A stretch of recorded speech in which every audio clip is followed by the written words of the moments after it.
On May 14, 1852, every paper in New Orleans printed the same spectacle. They described an auction that broke records across the South. A young man, barely 23, sold for a sum that made the city hush. Reporters called him the most beautiful male slave ever presented at the St. Louis Hotel. What newspapers did not print, what the auctioneer never admitted, was the secret that made that sale not merely remarkable, but impossible. 7 witnesses would later swear under oath that the young man on the platform could not, by any reasonable account, have existed. Not because of his face or his gait, but because of who he claimed to be. The city's most powerful families competed for him. One prevailed. Within 3 months, that family was broken in ways the papers did not explain. The official records of his sale were sealed by the Louisiana legislature in 1853 and have remained closed ever since. Until now, no one asked the question that should have been obvious from the beginning. Why would anyone pay a fortune for a slave who was already legally free? The answer does not begin in New Orleans, but 43 miles upriver, in a place the modern map forgets. Rivière-au-Can Plantation, a sugar empire owned by the Dearu family since 1791. By 1852, it produced over 800 hogsheads of sugar a year and kept, if that word can be used, 217 people in bondage. The main house was 3 stories of whitewashed brick, galleries encircling each floor, columns said to have been shipped from France in 1803. Live oaks arched over the river approach, their limbs hung with Spanish moss until they formed a green tunnel, an approach some visitors called enchanted, others oppressive. The Dearu family were Creole aristocracy, French-speaking Catholics who traced lineage to Normandy and kept themselves apart from the new American planters who arrived after the purchase. They spoke French at home, kept to old marriages between familiar names, worshipped in Latin at St. Augustine, and lived by a set of rules about blood and status that did not fit the simpler binaries that Americans preferred. To be Creole was to belong to a culture older than the United States in Louisiana, a culture with its own hierarchies and its own dangerous ambiguities about race. Anatole Dearu, owner of Rivière-au-Can in 1852, was 56. Widowed 8 years, precise, austere, a man who kept leather-bound ledgers and checked his numbers twice. He sat in the same pew at St. Augustine his father had purchased in 1802, belonged to the right clubs, invested in the right banks, married his daughters into the right houses. He had a reputation for doing business honorably and for treating his people, as he liked to say, with appropriate Christian consideration. His younger brother Christophe was something else. Charming, spendthrift, Parisian by inclination. While Anatole learned planting and ledgers, Christophe learned piano, poetry, and the art of debt. When their father died in 1821, everything went to Anatole. Christophe was given an allowance and told never to return to the plantation. He left for Paris and for 6 years sent polite letters about salons and theaters. Then, in 1827, he sent a portrait and a short note. He had married. The photograph showed a woman, Céleste Moreau-Dieu, young, dark-eyed, dressed in Parisian fashion. The caption read like a triumph, "Céleste Moreau-Dieu, my wife, your sister-in-law. You would love her, Montré." Anatole saw what Christophe did not write. Céleste's features suggested African ancestry. Not unmistakable, but enough: skin tone, hair texture beneath the coiffure, the angle of cheek and jaw, to be a catastrophe in Louisiana. Anatole's reply was brief and absolute. Christophe was exiled. His allowance would continue only if he stayed away. The marriage would be ignored. Any children would not exist in the family ledger. In the Dearu records, Christophe had died in Paris in 1827. Christophe answered 4 months later, terse as a letter could be. "I understand." He added quietly that a son had been born, Jean Baptiste. He vowed the boy would never know of an uncle in Louisiana. For 24 years, Christophe obeyed. Anatole heard nothing but an annual bank notice confirming the allowance. He married, buried his wife in 1844, and became one of Louisiana's most successful planters. He never mentioned having a brother beyond the immediate family. Then, in March of 1852, the world tilted. A letter arrived forwarded from a New York hotel. The handwriting was Christophe's but weaker. The ink trembled. Consumption had taken him. The doctors said months. He had one request.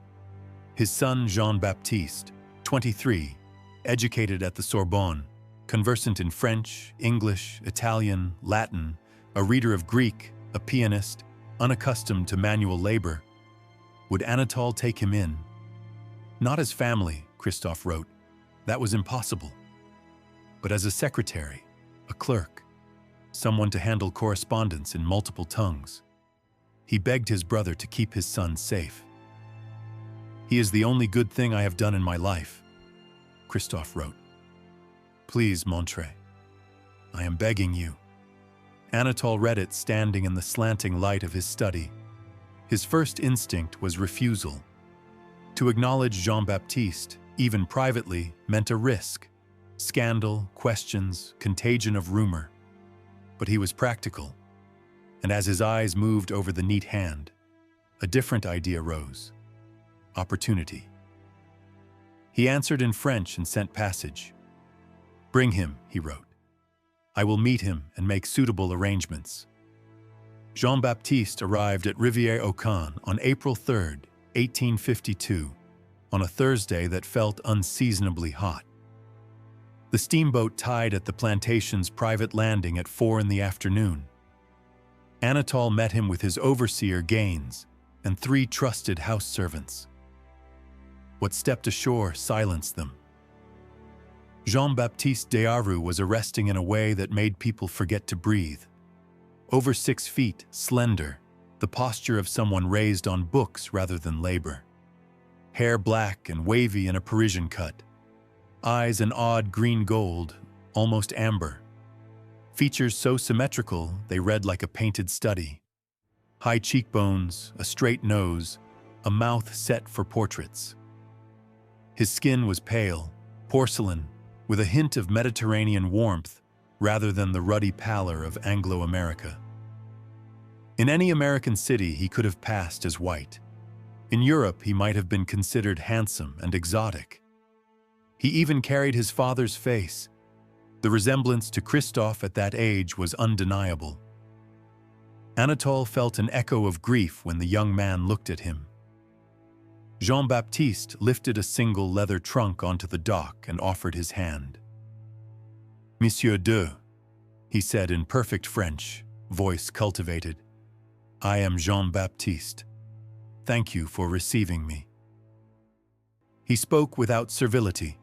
His tone suggested he had been raised to think himself of equal station. Anatole did not take the hand. He inspected him instead, the clothes, the posture, the face, searching for the legal tells that would mark him as colored in Louisiana's eyes. He found nothing obvious. The man looked European, valuable, dangerous. "Follow me," Anatole said, and led him not to the main house, but to a small cabin behind it. Accommodation for trusted household servants.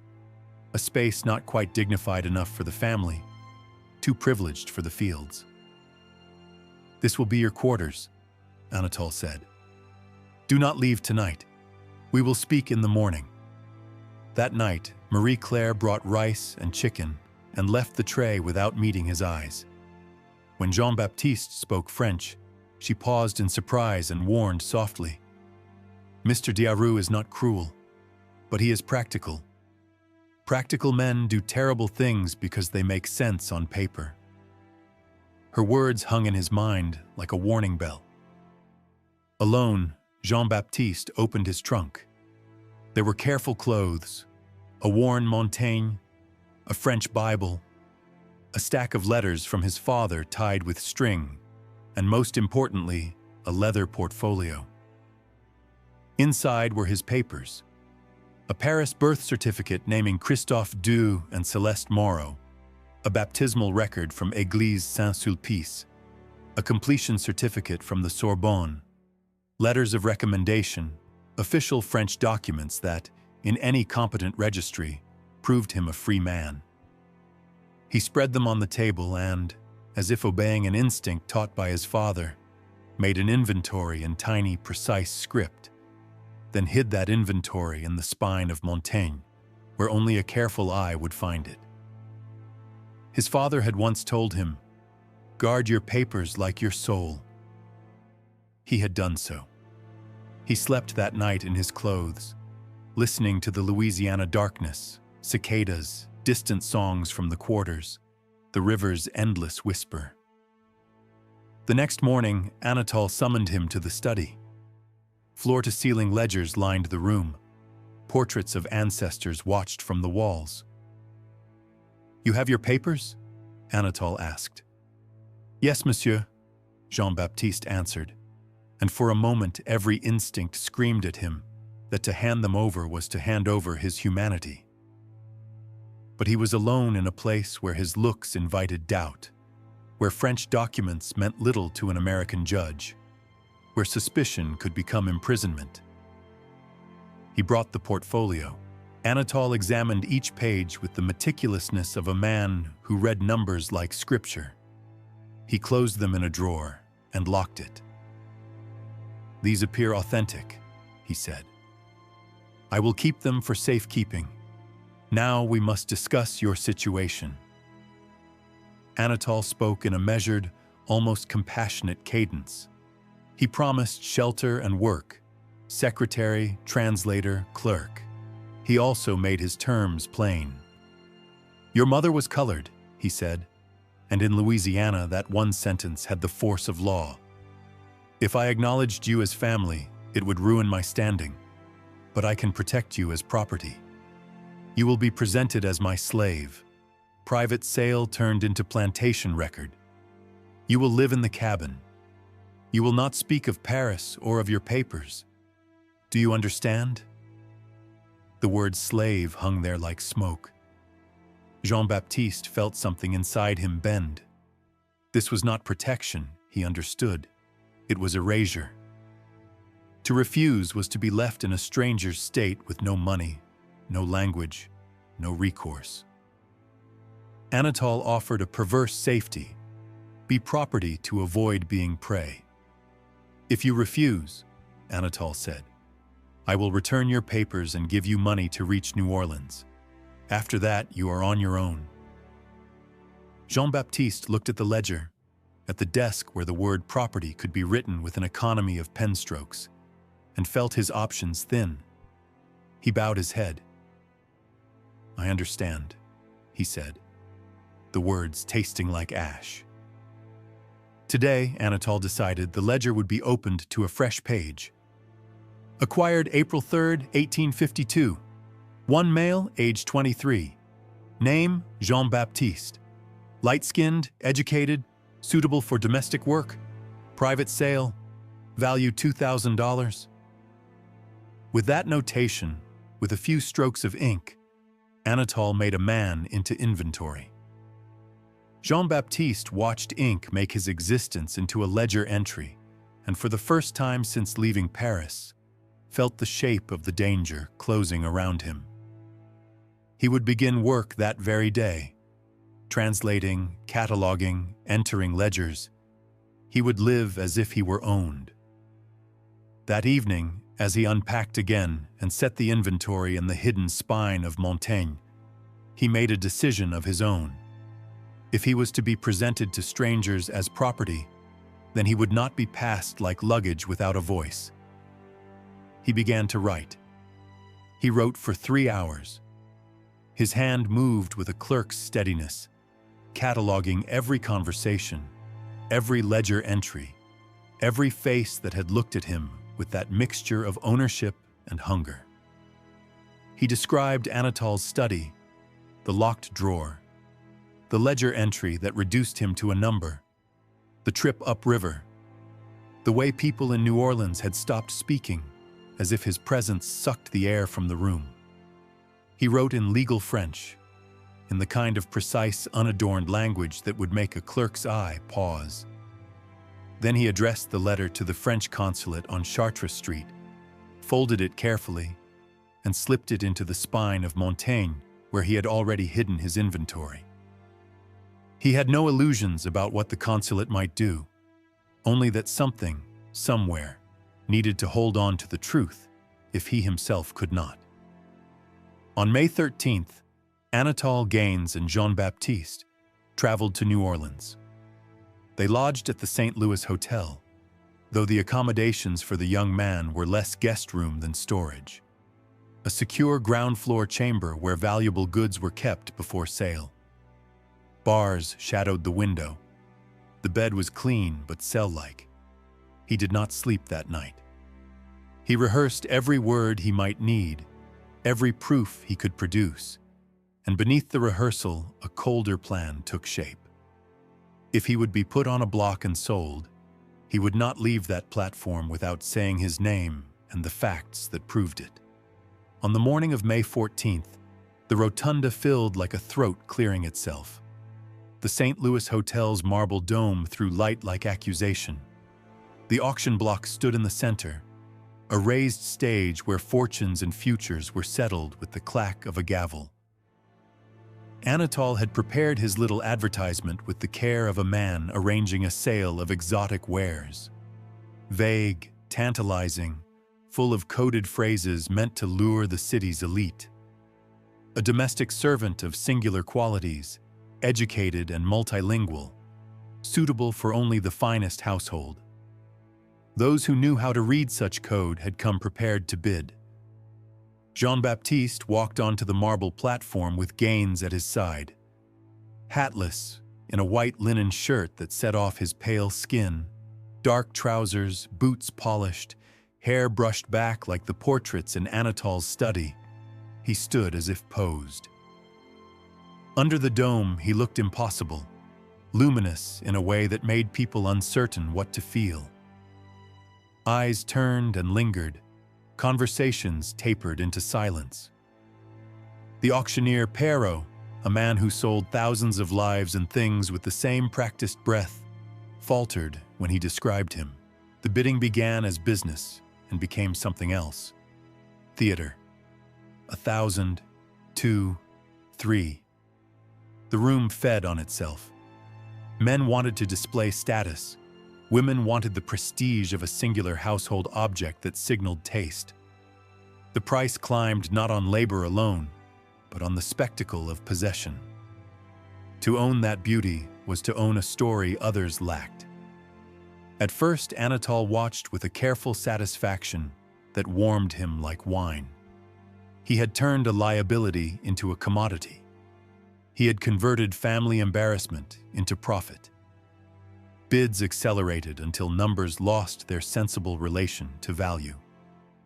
By the time the hammer approached the extraordinary figure of $11,000, the rotunda had become a room of breath held and held again. It was an amount beyond practical calculation in a city of planters and merchants, a private fortune wrapped in a public moment. Then, as if a thread pulled taut, Jean Baptiste spoke. 3 words in French, soft at first. Je suis libre. I am free. The sound hit the dome and made everything crack. Gasps, a ripple of confusion, the sudden question. Had the auctioneer and bidders missed something glaring? Perrault's face, practiced and impassive for decades, went slack. Anatole's color drained and then flared into rage. Gaines moved forward with the reflex of a man who had trained for resistance, but a hand up from the auctioneer stayed him. The rotunda watched itself. Jean Baptiste's voice found him. He stepped forward, not shouting but delivering like a man who had read the law in a foreign tongue, and decided to use it as a weapon. He gave his name, his birth date, his parentage. He announced he was the son of Christophe Dearu and Céleste Mororo, a French citizen born in Paris on March 12, 1829. He said that his arrival had been at his uncle's invitation, that his papers had been confiscated, that he was being sold under false pretenses. The words fell like stones that could not be returned to the river. For a long, bewildering moment, the rotunda held the sound. Then, like birds spooked, people began to shout. Anatole called him a liar, a deluded boy. Bidders argued. Some demanded the sale continue. Others called for the sale to be halted until the law established the truth. In the tension, a thin figure in plain clothes stepped forward. François Mercier, assistant to the French consulate, unassuming and precise. He pushed through the crowd and handed a folded sheet to the auctioneer. He announced, quietly but with authority, that the consulate had received documents confirming Jean Baptiste's birth and citizenship in Paris, and that they had just been sent to the offices of the Louisiana Attorney General. He requested, formally, that the sale be suspended. The auctioneer, sensing the legal snares now visible under the marble, struck his gavel and declared the sale suspended pending review. The room dissolved into argument and accusation. Anatole produced a counterbundle, statements, affidavits, the names of people who swore they had known a woman named Céleste at Rivière-au-Can, who had called a child Jean Baptiste. The two narratives crossed like swords, one a stack of official French paperwork, the other a chorus of memory and oath from enslaved witnesses whose testimony under Louisiana law could be accepted in certain contexts, yet was always vulnerable to dismissal. For 3 days, New Orleans became a courthouse of whispers. Jean Baptiste was not shackled, but neither was he free to leave. He was held in a room at the Cabildo, not a jail cell, but not a parlor either, and men with robes and pens pressed into the small case of his life. The French consulate affirmed the authenticity of his documents.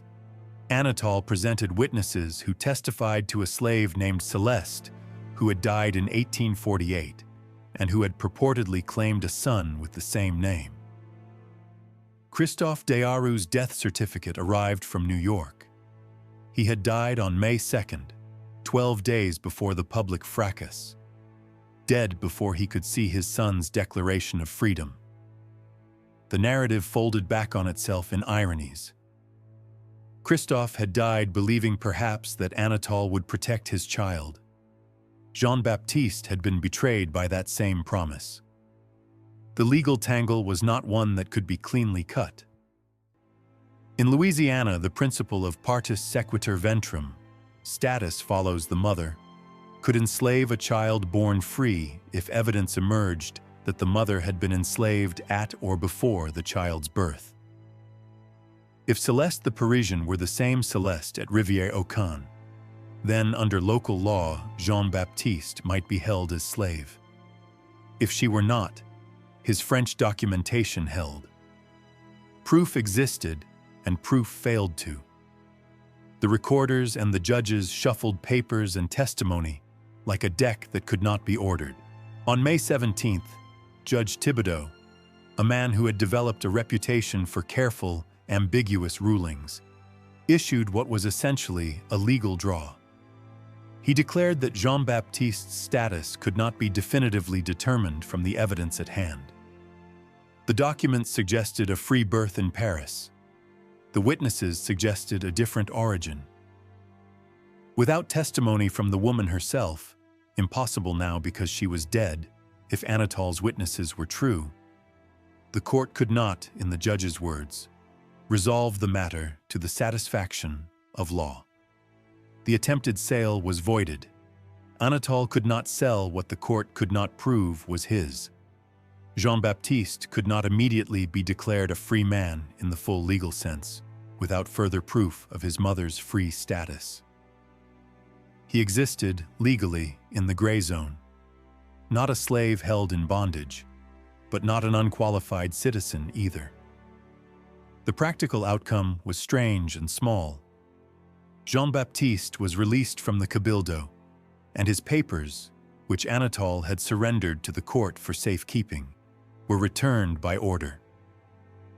Anatole's ledger entry remained an insult in his study, but the man who had attempted to make him property could no longer legally present him as such. At least for now. He was given a pittance, $8 paid by a lawyer, and the trunk Anatole had returned without explanation.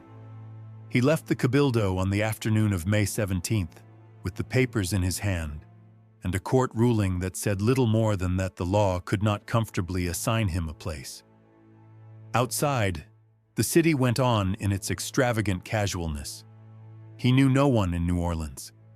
He knew the language of the law now better than he had known it days before, and he understood the fragility of that law when it touched the lives of those who did not fit neatly into the categories it preferred. He had at least one advantage. He had made himself visible. He had stood on the marble block and said his name. The rotunda had heard him. The consulate had been compelled to act. The judge had been forced to grapple with ambiguity. What happened next?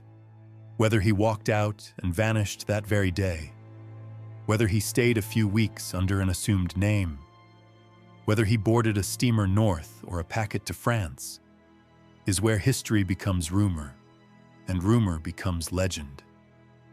Records later hint, letters surface in odd places, and decades later, elderly witnesses remembered a beautiful young man on a marble block who refused to be sold. But the thread of documents that could tie the end of his story to a place or a death certificate frays quickly. The law had granted him a kind of provisional release. It had not guaranteed him a future. He left the Cabildo with papers, $8, and the knowledge that he had, by voice and proof, forced a system to look at itself, and that whatever came after would depend on a man choosing a path no one could chart for him. Some say Jean Baptiste disappeared the very hour he stepped into the sunlit courtyard outside the Cabildo, that he walked north along the river road with a small trunk and did not look back. Others insist he remained in New Orleans for a time, teaching French to the children of merchants in the quarter, gathering enough money to slip quietly out of the state. Now and then, researchers have found traces in places far from Louisiana. A notice in a Cincinnati paper for a French tutor named J.B. Dearu in 1853.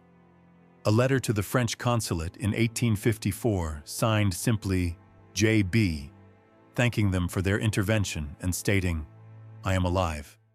I am free. I am beginning again." Whether these belong to him or to one of the countless people who borrowed foreign names to move through the world more safely, no one can prove.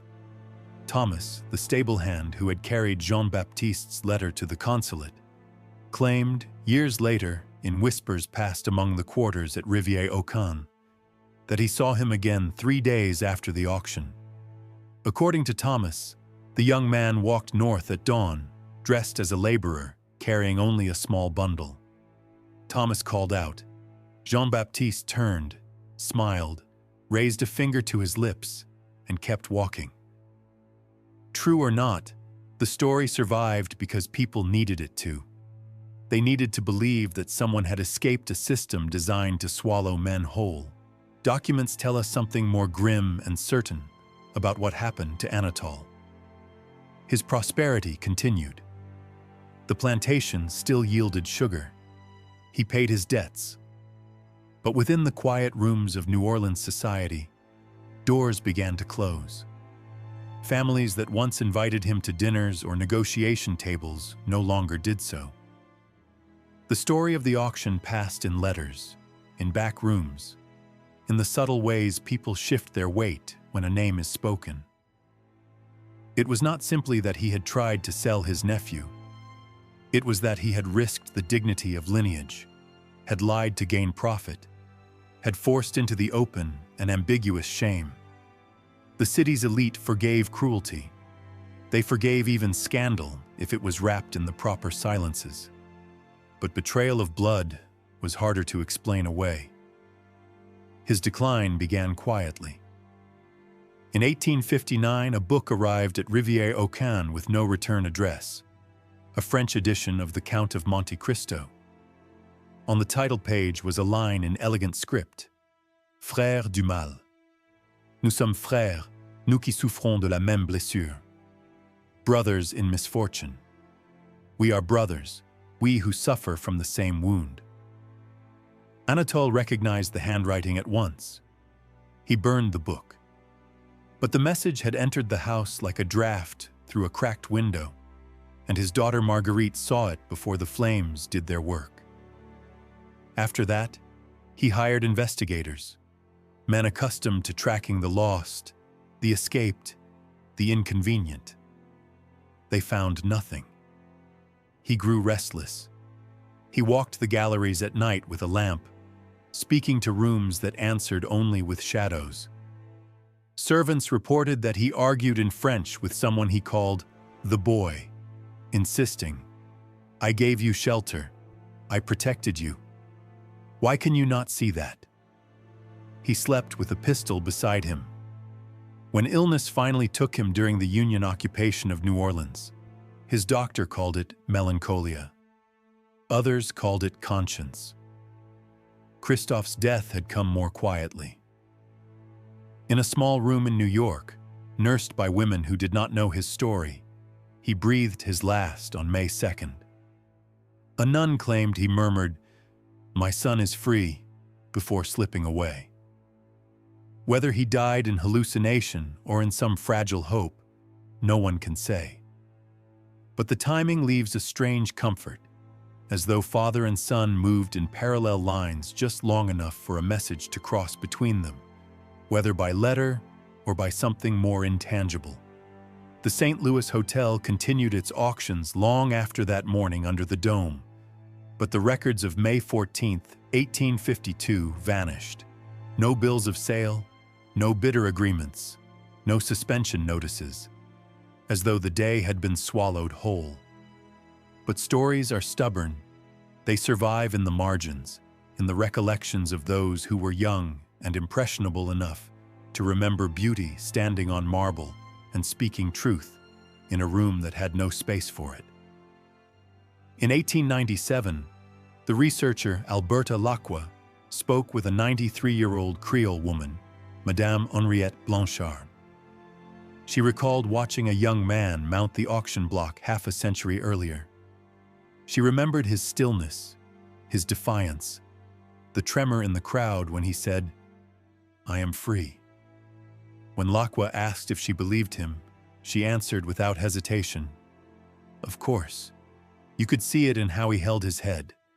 Free people stand differently. Lacroix asked where she thought he had gone. She smiled and said, "Somewhere cold." Somewhere a face like that meant nothing except that it was beautiful. And perhaps she was right. Perhaps he reached Montreal or Boston, or sailed back to France. Perhaps he became a tutor, a clerk, a translator, a man who walked markets unnoticed. He may have married, raised children, aged into obscurity. In some northern registry, there might be a record of a man born in 1829, occupation teacher, origin France, no other details. A quiet end to a tumultuous beginning. But Louisiana's behavior tells another story. Those records, the ones sealed in 1853, remain locked even now. Historians have petitioned for access, all requests denied. The official explanation is always privacy concerns for possible descendants. But such concerns usually do not extend over nearly 2 centuries. So what remains inside those files? Proof that Anatole fabricated evidence? That witnesses were coached? That a free man was nearly sold in a public fraud, with the complicity of those who preferred not to see the truth? Or perhaps the sealed archive contains something else, a trace of where Jean Baptiste went after he walked away from the Cabildo, a name he used, a city he reached, a letter describing his plans, something that would force the state to acknowledge more than a legal mistake, something that would force it to remember. But perhaps none of that matters. Perhaps the power of the story lies not in what happened after, but in the moment under the dome when a young man refused to vanish. Most people in his position were swallowed by the system without leaving a ripple. Their names did not ring under marble ceilings. Their papers did not survive in foreign consulates. But Jean Baptiste said his name when hundreds waited for him to be silent. He claimed his identity in a place designed to strip identity away. He disrupted a ritual with a sentence. And for a moment, the machinery around him stuttered and failed. The rest, the disappearance, the letters, the rumors, is the part history gives back to us as mystery. It leaves an echo we can follow, like a footstep in an old corridor that may belong to a ghost, or to someone who slipped away before anyone could see where he went. And maybe that is the point. Maybe freedom, in his case, was not the clean verdict of a courtroom or the comfort of a sealed document. Maybe it was the decision to walk out of the frame altogether. So what do you think happened to Jean Baptiste Dearu? Did he escape to the north? Disappear into France? Settle under a quiet name in a cold city where lineage meant nothing? And why, after all these years, does Louisiana still keep those records sealed? If you have a theory, if you see a thread that history dropped, share it. Stories like this survive because someone refuses to let them die in the dark.